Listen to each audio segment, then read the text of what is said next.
política, então a gente vai conversar com o cientista político Valdir Pucci. Tudo bem, Valdir? Obrigado por conversar com a gente. Boa tarde, Rafael. Prazer estar aqui na Rádio, na Metrópolis novamente. Tem rádio também, a gente tem tudo, não se preocupa não. Tá TV Metrópolis, Rádio Metrópolis, Portal Metrópolis, tem de tudo. Vamos começar então falando dessa pesquisa Quest que eu estava citando há pouco tempo, né, entrevista que eu fiz agora inclusive. A Janja tá com moral, né? Primeiro, eu quero saber qual é a tua avaliação sobre a participação dela nesses primeiros 46 dias de governo e segundo, é algo meio incomum a avaliação de uma primeira-dama, você não acha?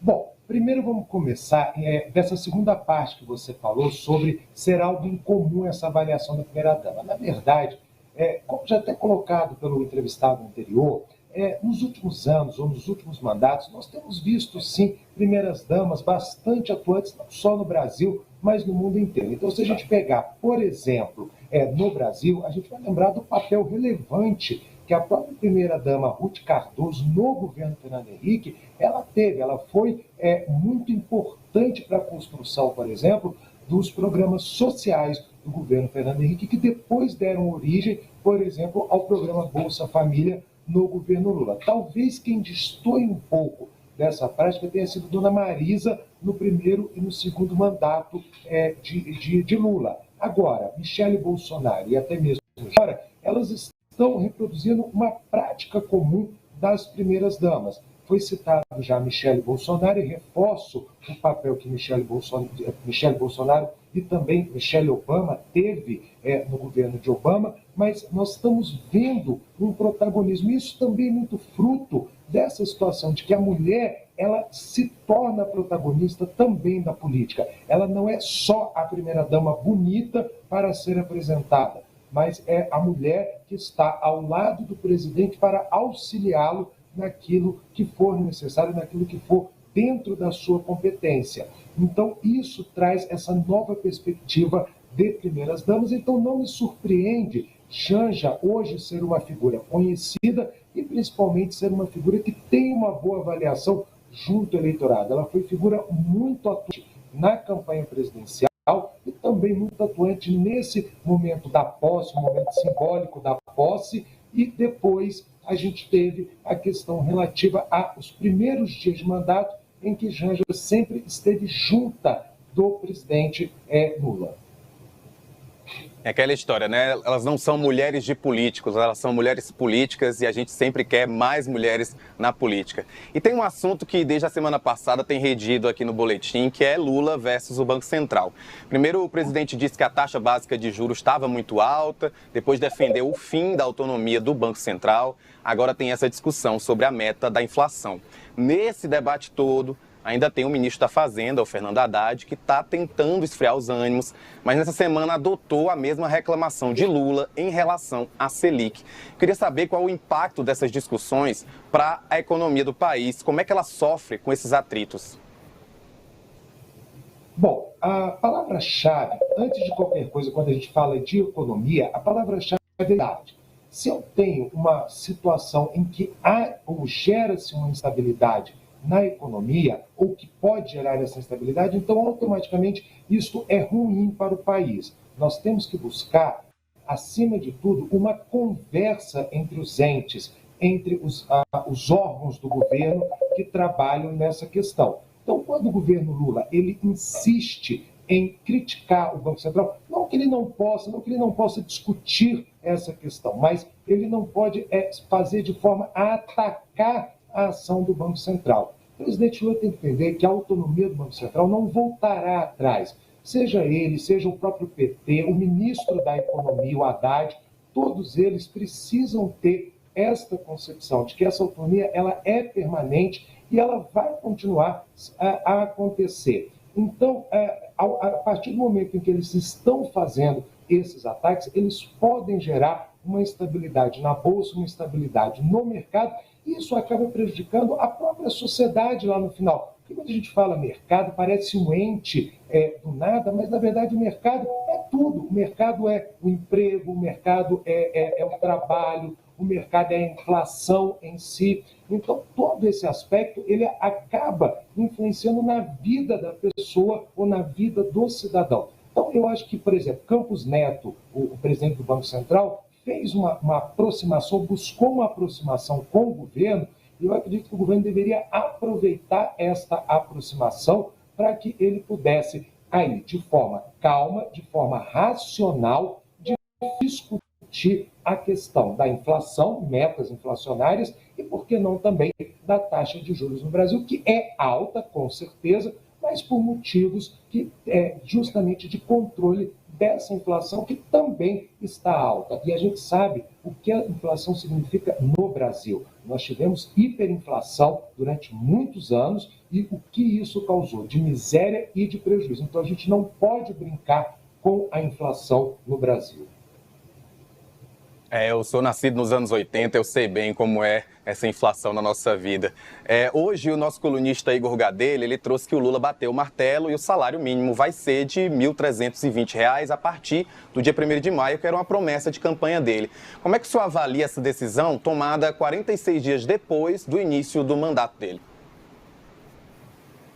Rafael, primeira coisa, a gente não pode discutir o caráter ético dessa medida, ou seja, aumentar o salário mínimo é mais do que essencial num Brasil, ainda mais num Brasil de crise, num Brasil onde o salário é tão baixo. Então, se a gente for só discutir a questão ética, a questão até moral de aumentar o salário, a decisão do presidente é correta e também depois desse lapso temporal, até para ele conhecer as contas públicas e entender o tamanho das contas públicas. Agora, se você me permite, eu vou linkar esse assunto com o anterior, taxa de juros e taxa de juros nas alturas.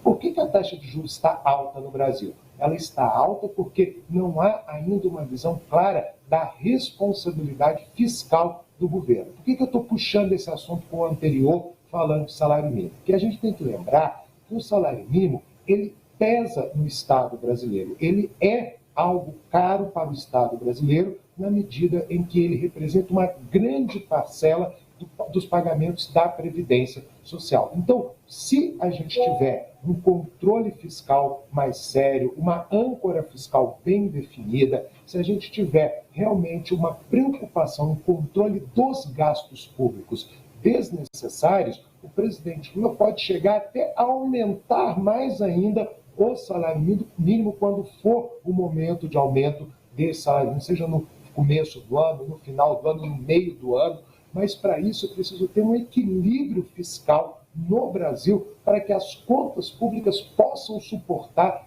este aumento do salário mínimo. Então, ninguém é contra, só que sempre pensando da seguinte forma, até mesmo o salário mínimo ele precisa ser colocado na balança dos gastos públicos, consequentemente, quanto mais saneado for o gasto público no Brasil, melhor vai ser para aumentar, inclusive aumentos reais, ou seja, acima de uma inflação grande como nós temos, que de fato gere ganhos para o trabalhador ou então para o pensionista, porque a gente também fala muito do trabalhador, mas esquece em alguns momentos do próprio pensionista que também recebe esse salário mínimo. Muito bem colocado, Valdir. E sobre essas comissões permanentes lá no Senado e na Câmara, é normal essa demora para a formação delas? E qual a tua expectativa sobre os grupos, de trabalho esse ano? Eu sei que o aumento aí das comissões na Câmara gerou um desconforto em parte dos deputados, Então tá tendo esse atrito lá na Câmara e no Senado, Na Câmara principalmente, que foi onde aumentou. Bom, começando com a questão relativa à demora em formação de comissões. Vamos dizer, não é que seja uma praxe, mas também não é uma coisa que vai dizer, nossa, destoou de legislaturas anteriores ou de situações anteriores. Já assistimos, sim, comissões que levaram meses para serem formadas, porque tudo isso faz parte de uma negociação política, tudo isso faz parte de um processo de construção que envolve o governo, que envolve base aliada, que envolve oposição, e, principalmente, envolve a força dos partidos políticos. Então, os partidos maiores, menores, a própria vida dos partidos pequenos dentro do Congresso depende da composição das comissões. Então, não é algo que seja usual, sempre há atraso, mas também não é algo que chama a atenção. Basta a gente lembrar que existem comissões, e infelizmente uma delas é a Comissão de Ética, que passa, inclusive, meses ou até mesmo quase um ano sem resposta, sem ter o seu grupo funcionando, por não haver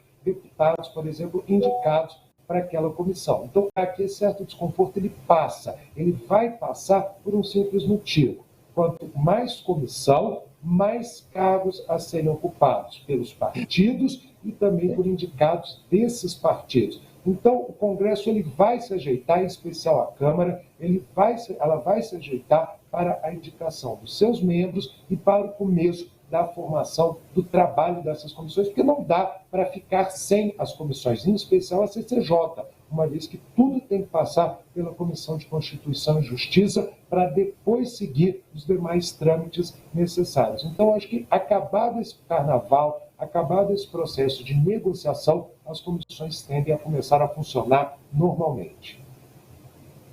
E agora, Valdir, falando do ex-presidente Bolsonaro, mesmo ele estando fora do Brasil, ele tem gerado aí muito gasto. A gente mostrou hoje que um levantamento da Folha de São Paulo estima que a viagem para os Estados Unidos já tem atingido os R$950 mil.